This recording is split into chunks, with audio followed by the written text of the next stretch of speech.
What's up, everybody? Jude Allume back again with your latest from Knicks Digest. Contrary to popular belief, and even though he said it out his own mouth that he would be opting out of his contract to test out free agency, Josh Hart has opted into his player option with New York. What does it mean for him? What does it mean for the Knicks? And how does it all tie back to Donte DiVincenzo possibly playing in a Knicks uniform next season? We're going to get into all that on this episode of Knicks Digest.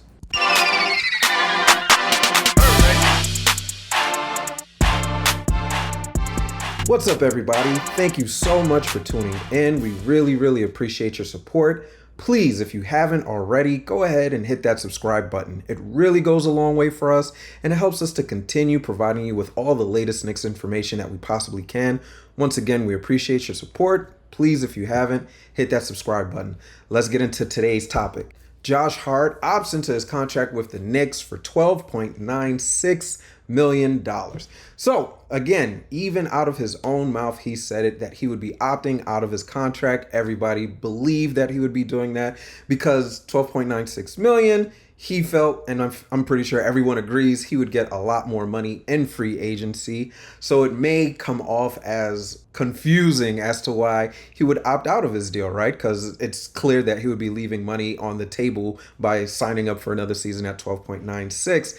But this is actually a deal that's mutually beneficial for both Hart and the Knicks. So for Hart, yes, he's going to opt in, but he's also eligible to sign an extension for 4 years and $81 million, according to Fred Katz of The Athletic. Yes, he wouldn't be getting that big payday that, he probably would have got if he opted out, but he will eventually get paid. I did mention it before, Josh Hart, maybe he takes a team-friendly deal. It's not quite a team-friendly deal because I'm still not comfortable with him getting $20 million per season. As much as I love Josh Hart and everything he brings to the team, I think he's more around a 15 to 16 million type of contract for him. So $20 million for him, I'm not really a fan of, but it does lock him in with the Knicks for the next 5 years, and the total figure will be somewhere around $96 million. So I guess, no, I'm not gonna lie, it's still uncomfortable for me, but Hart is a great player, so it's not a gross overpayment. In addition, as mentioned before, it does help the Knicks out a lot. With Hart opting in, the Knicks are now able to stay under the luxury tax level, which they're currently $16 million under. They're still carrying Evan Fournier on the books, so once he's traded, that number will definitely increase and give them more room to make moves in free agency. But for now, just with this move alone, it keeps the Knicks out of the luxury tax. It also allows for New York to utilize the mid-level exception, so they can sign free agents to contracts starting at a total of $12.4 million for the upcoming season. That's huge because a player who's in that mid-level range, I feel like, is the Donte DiVincenzo, as well as Bruce Brown. And of course, just like with every other free agent, they've already been linked to the Knicks. Of course, we're going to keep eyes on that and let you guys know any news that comes out of it. But clearly, this move, Josh Hart opting in, it definitely helps the Knicks. It helps Hart in the long term. No, he doesn't get his money in the right now, but again, he's eligible to sign that 4-year extension for $81 million. Still not happy about that figure.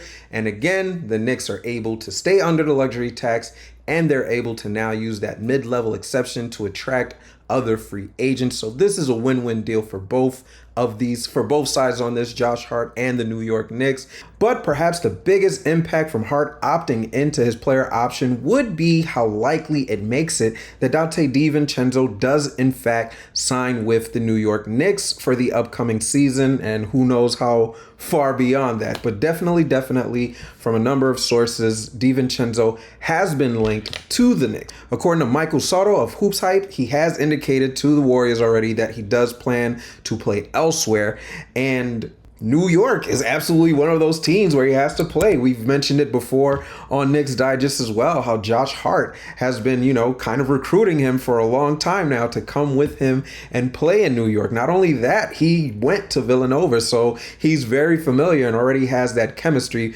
not only with Hart, but with Jalen Brunson. So he's already familiar with a couple guys in that locker room, and we got an idea of what he can do last season, where he had a great year with the Golden State Warriors, and really we saw him have a career year in a bunch of categories. His best year, 3-point shooting at just under 40%. I feel like this is a guy who definitely fits well with the Knicks, and he's kind of like, a lot of people say he's a prototypical 3-and-D player, but I feel like he's so much more than that.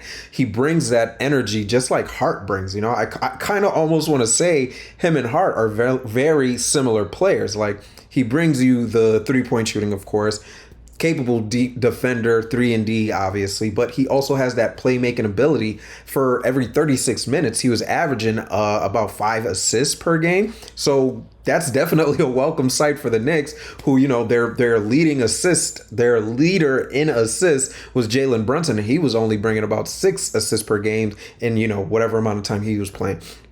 So that's definitely a welcome sight there for us. And like I said before, him and Hart are kind of those players, like little engines that could. Like, it's not about the stats all the time, but it's about what you do, the hustle plays, the plays that don't show up on a stat sheet, and just having high basketball IQ. And DiVincenzo absolutely fits the bill on all of these.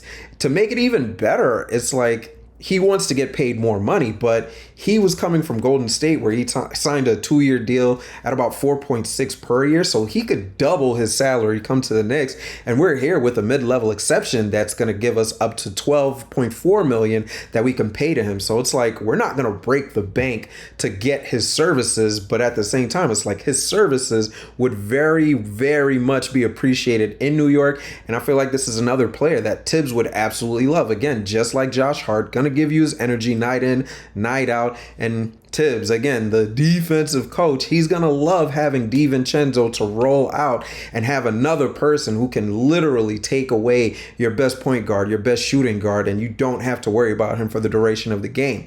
Another nugget in signing DiVincenzo that I absolutely love, please, please, please, I'm going to just go ahead and throw it out there first. I'm not saying get rid of Quickly.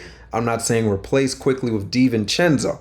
I'm just saying, if Quickly, who is alleged to be seeking a contract in the 9-figure range, if that is in fact true and that's what he wants for the Knicks, and the Knicks are not willing to meet him at that amount, it's not like, okay, we're just going to replace him with DiVincenzo, but this makes it easier to swallow, pause, if we do in fact have to say goodbye to Quickly. Again, not saying he's going to accomplish what Quickly has accomplished. Maybe he can, but I'm not saying that. Not saying he's going to have the same level of production. We just haven't seen that from him as of yet. But who knows? This could be a situation where he gets more playing time. Last year, he got more playing time with Golden State. They absolutely loved him there. The only reason he's leaving is not because of fit. He was a great fit for them with everything that he brought to that team. It's just a money thing for him. Fortunately for us, we do have enough, even though we're just $16 million under the cap right now. We do have enough where we can more than double what DiVincenzo is getting paid. He has a couple former college teammates here. He's already been getting recruited from here. So honestly and truly, this can absolutely be a move that the Knicks make, and I'm 100% on board for it. For now, though, that's all we have for today. Please, again, subscribe if you haven't. That way, whenever we drop our next video, you guys will get that notification for it, and you'll be able to stay up to date with all the news. We plan to drop a lot of heat for you guys this summer and what we believe is going to be a crazy free agency period. But for now, Jude, Allume, thanks again for watching. Please tune in next time. Have a great night.